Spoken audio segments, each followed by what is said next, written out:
Вие следите поинакви вести на Слободен печат. Потанкица од Кочани, која исто така во септември, но пред 2 години со 40 убоди од нож беше свирепо убиена пред нејзината куќа во Кочани. Ни се случи Росица од Велес, која беше избодена во семејната куќа во Велес, заедно со нејзиниот татко. И двете жени ги пријавувале партнерите со кои некогаш биле во врска.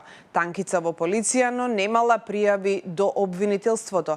Па тогаш ова беше изговорот на институциите, додека пак убиецот на Росица стигнал и до суд, а таа 5 пати пријавувала во обвинителството. Пишувал навредливи графити за нејзе и го запалил возилото на јавно место, оставал USB во кое имало слики и видеозаписи со експлицитна содржина од нејзе и од него. Според податоците од обвинителството, Росица и таму го пријавувала Стефановски за малтретирање, семејно насилство. Од февруари до септември годинава 5 пати пријавувала или давала изјави. Во февруари пријавила загрозување на сигурноста, а во март пријавуван 2 пати. Во мај го пријавила дека не ја почитува судската одлука и дека ја контактира по телефон и испраќа фотографии, како и дека се приближил до семејниот дом и го запалил автомобилот на таткој. Само 5 дена пред убиството, на 10 септември, Основниот суд во Велес, постапувајќи по ова обвинение, изрекло пресуда со која обвинетиот го огласи за виновен и му изрече алтернативна мерка, условна осуда. При тоа со решение му биле укинати другите мерки на предпазливост кои биле на сила во текот на постапката, но на сила до правосилноста на пресудата останала мерката забрана за приближување и воспоставување контакти со оштетената и незиниот партнер, определена по барање на обвинителството. Но и покрај мерките, 37-годишниот скопјанец вчера попладне во семејната куќа на Росица ја избодел со нож и неа и незиниот татко, а потоа се самоубил. Убиецот на Танкица беше осуден на доживотен затвор, но таму се самоуби.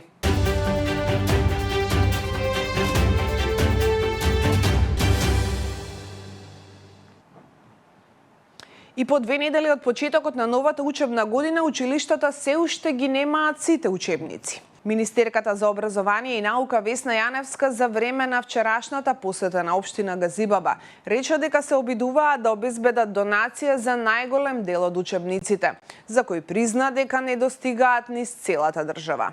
Но таа рече и дека има и несоодветно распоредени учебници во некои училишта, па каде има вишок ги префрлаат во оние каде недостасуваат. Дефинитивно постои едно недоразбирање кое во иднина ќе треба да го решиме. Иако многу пати сме зборувале и Министерството многу пати повикуваше што се треба да се направи. Во овој момент праќаме дописи до училиштата. Ке продолжиме понатаму да ги допрецизираме правилниците за децидно да им биде кажано што, како и во кој период треба да направат за во иднина да немаме вакви проблеми. За дел од проблемите бараме и изнаоѓаме решение и голем дел од учебниците ќе можеме да ги надоместиме на разни начини. А во иднина се надевам дека нема повеќе да имаме вакви проблеми, затоа што сметам дека веќе го воспоставивме тој стабилен систем за снабдување со учебници, рече Јаневска во одговор на новинарско прашање дали ќе има одговорност за директорите кои не процениле добро колку учебници им се потребни на учениците.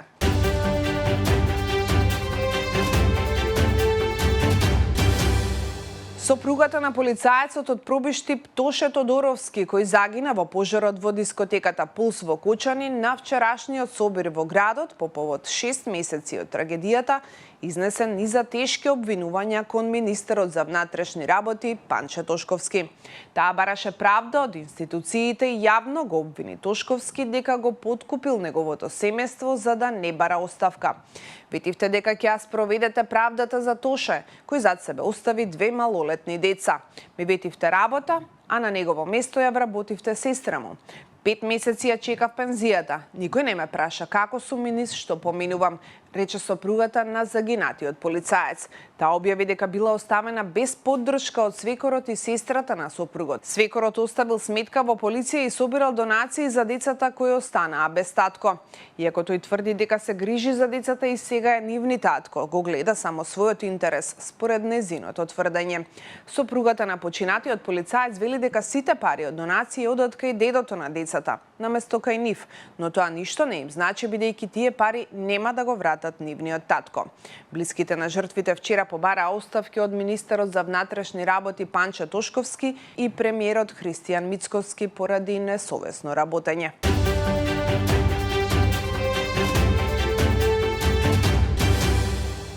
Деца нашле шприц во дворот на Скопска градинка, ја скршиле иглата и се гребале со неа. Пред 2 недели во дворот на градинката 13 ноември во Буњаковец деца пронашле шприц, а родителите стравуваат дека некој од нив можеби се гребнале или боцнале од иглата. Додека играле, децата го зеле шприцот и си го предавале едно на друго, без да забележи никој возрасен колку долго траела оваа ситуација.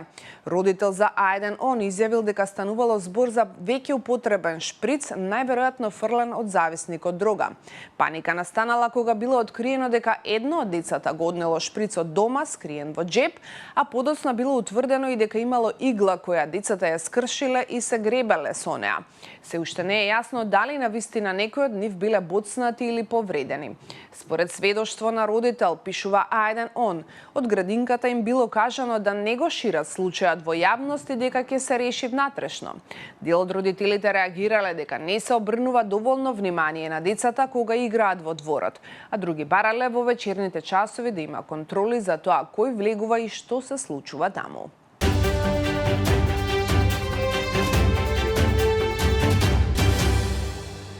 Шакалите зачестија на плажите на Халкидики. Биолозите велат дека веќе не се плашат од луѓето. Туристите на популарниот грчки полуостров Халкидики ова лето како никогаш досега имаа блиски средби со шакали. Животните од семејството во кое спаѓаат и кучињата и волците годинава се чести посетители на плажите, посебно на вториот крак на Халкидики Ситонија, од кој голем дел е покриен со шума. Туристичкиот одбор Никана Травел, кој со години ги следи случувањата во Ситонија, објави дека летово добил бројни пораки од туристи кои навечер слушале завивање слично на волчиото во околните шуми. На неодамнешната снимка од плажа на Халкидики може да се види шакал кој ноќе поминува меѓу лежалките поставени на плажа во населено место на вториот крак. Тој изгледа љубопитно и мирно поминува додека го снимаат, не покажувајќи страв. Ситонија има многу шуми и секако има див свет во нив и добро е што е така. Лисиците често се гледаат, но понекогаш се случува и ваква средба, се вели во објавата на социјалните мрежи. Диви свињи, волци, лисици, шакали, зајци. Сите овие ги има во шумите на Ситонија.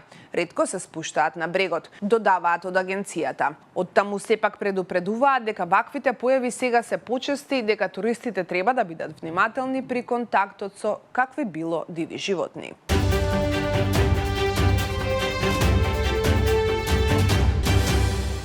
На 89 години вчера почина холивудската актерска и режисерска икона Роберт Редфорд. Неговата публицистка Синди Бергер потврди дека починал мирно во сон во својот дом во планините на Јута, обкружен со своето семејство. Тој се прослави со улогите во Буч Касиди, Сандес Кид, Стинг, Три дена Кондор, Сите луѓе на председателот, Мојата Африка и бројни други филмови.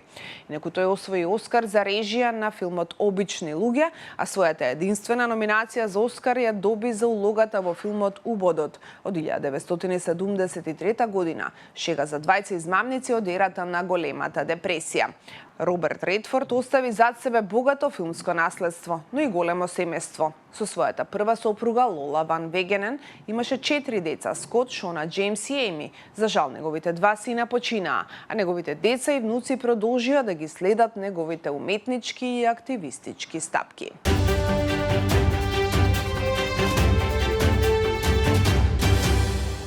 Forbes ги одбра најубавите села во светот за 2025. Од норвешките рибарски села обкружени со фјордови до шарените улички на Грција, листата го открива шармот на старите светови и автентичниот живот. Најубавото село за оваа година е Бибери во Британија, а се одликува со живописни куќи покриени со мов во срцето на Коцволдс. На второто место се најде австриското село Халштад, идилично место со традиционални куќи, сместено на планинско езеро, а трето на листата е рибарското село Рейне во Норвешка. Меѓу првите 10 се најдоа и неколку места од соседството. На 6-то место селото Оја на Санторини во Грција и црногорското градче со селска душа Котор на 8-то.